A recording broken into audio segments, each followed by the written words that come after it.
और अब बारी चटपटे चुटकुलों की। तो प्रथम चुटकुला भेजा है अंकित गोस्वामी ने छपरा से। पत्नी ने पति से कहा, सुनो, मैंने सुना है कि स्वर्ग में पतियों को अप्सराएं मिलती हैं। हाँ, मिलती तो हैं। क्यों? सिर्फ पतियों को क्यों मिलती हैं? बीवियों को क्यों नहीं मिलती हैं? सुनो, वही एक जगह है जहाँ सिर्फ दुख ही लोगों का सुना जाता है। अगला चुटकुला भेजा है रांची से रिंकू कुमारी ने प्रिंसिपल स्टूडेंट से। तुम आज लेट क्यों आए? सर मेरी बाइक खराब हो गई थी सर। तो तुम बस में नहीं आ सकते थे? सर मैं तो बस में आने को तैयार था, पर आपकी बेटी के नखरे कम हो तब ना, वो पीछे ही बैठ के अच्छा चाहती है। अगला चुटकुला भेजा है पटना से रश्मि विश्वकर्मा ने। एक बार एक चोर भागते भागते पुलिस से टकराया। ए, कौन है तू? साहब हम चोर हैं साहब। पुलिस वाले से मजाक करता है, सबक। पॉकेट मार ले गया जी। इन चुटकुलों के बीच एक आवश्यक सूचना। पटना में राजेश रावल नाम के एक व्यक्ति हैं जो बहुत आशिक मिजाज हैं और वो सुनना चाहते हैं अपनी पसंद का ये गाना। अगला चुटकुला भेजा है नवीन कुमार तिवारी ने पटना से। एक आदमी दूसरे आदमी से, सुनो, किसी भी आदमी से कोई भी चीज ऐसे मांगो जैसे तुम्हारे बाप की हो। अच्छा, और ना मिले तो कौन सी तेरे बाप की है? अगला चुटकुला भेजा है कुसुम कुमारी ने देवघर से। एक आदमी ने पंडित से कहा, पंडित जी हाथ देखिएगा, हमारी कोई गर्लफ्रेंड नहीं बन रही है।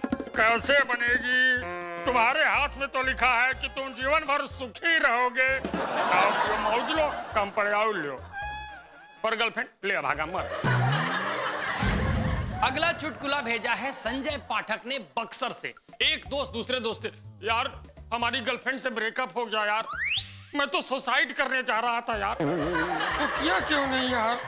अरे यार अचानक याद आ गया कि उसकी दोस्त ने भी तो नंबर दिया था, बता लो, आ रहा हूं। भाई अगर आपको सारे चुटकुले समझ में आ गए हो तो जी खोल के हंसिए, और नहीं समझ में आए हो तो 3 गाने सुनाते हैं, गाने के दौरान सोच लीजिएगा। तो भैया सुनिए गाना नंबर 8, 7 और 6।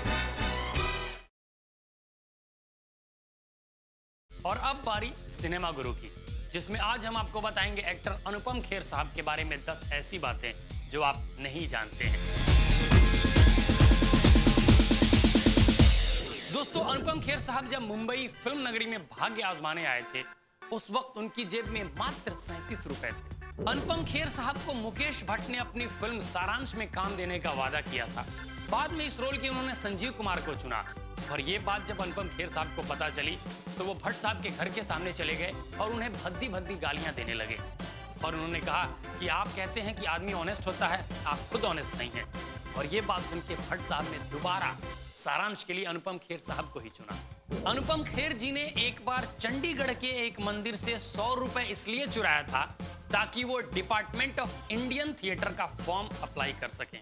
दोस्तों, अनुपम खेर साहब रंगमंच के कलाकार हैं, एनएसडीएन हैं, लेकिन उन्होंने अपना पहला नाटक किया था शिमला के एक स्कूल में, और उस नाटक में उनका किरदार एक पोस्ट बॉक्स का था, प्रॉप्स बने थे वो। दोस्तों, अनुपम खेर साहब अपना हीरो अपने पिताजी को मानते हैं। अनुपम खेर साहब जब भी फेल होते थे तो उनके पिताजी पार्टी दिया करते थे ताकि वो फेलियर से भी निराश ना हो और कुछ न कुछ सीख लें। इसे कहते हैं असफलता ही सफलता की कुंजी है। दोस्तों, अनुपम खेर साहब बेहतरीन एक्टर, डायरेक्टर और प्रोड्यूसर के अलावा बहुत ही अच्छे सिंगर भी हैं, और उन्होंने अपनी कई सारी फिल्मों में अपनी आवाज दी है। अनुपम खेर साहब यंग एज में ही गंजे हो गए थे, और इसी कारण उन्हें 28 साल की उम्र में 52 साल के व्यक्ति का किरदार निभाना पड़ा फिल्म सारांश के लिए, और इस फिल्म के लिए उन्हें बहुत सारे अवार्ड्स मिले। और अपने बालों पे अनुपम खेर साहब गाना भी गाते हैं, ऐ मेरे बिछड़े बालों लौट के आओ सालों। दोस्तों, काफी लोगों को लगता है कि अनुपम खेर साहब की पहली फिल्म सारांश है, लेकिन नहीं, अनुपम खेर साहब की पहली फिल्म है आगमन।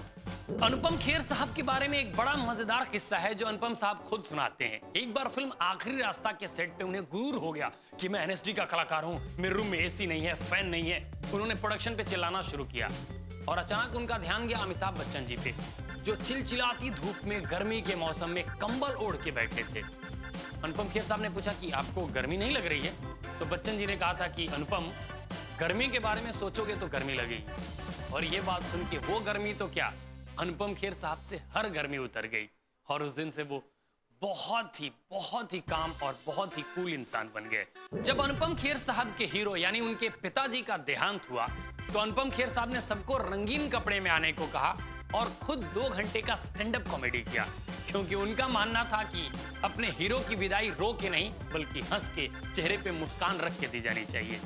वाह, इतने जिंदा दिल इंसान है अनुपम खेर साहब, और जिंदा दिली का पाठ सबको पढ़ाते हैं। और हम भी तो यही कहते हैं, हमेशा मुस्कुराते रहिए, खुश रहिए हर हालात में, क्योंकि आप हालात पे हंसेंगे तो हालात ऐसा बुरा होगा ही नहीं। पर फिलहाल जो हालात हैं वो ये कहते हैं कि 3 मस्त गाने सुनाए जाएं। और 3 क्यों, अभी तो 5 गाने सुनाएंगे आपको। तो सुनिए गाना नंबर 5, 4, 3, 2 और 1। भाई आज के एपिसोड में बस इतना ही। मुझे मालूम है आपसे ज्यादा मैं उदास होता हूं, लेकिन एक उम्मीद भी है अगले एपिसोड में फिर आऊंगा धमाकेदार गानों के साथ, मस्त चुटकुलों के साथ। हाँ, अगर आप भेजेंगे तो ही। तो प्लीज अपने चुटकुले, अपने आइडियाज, अपने जोक्स, अपने सजेशन, प्यार मोहब्बत सब मेल करते रहिए bigmagicmarketing@reliancebroadcast.com पे। तब तक गाते रहिए, गुनगुनाते रहिए और सदा मुस्कुराते रहिए, और देखते रहिए अपना मनपसंद show big top 20 only on big magic.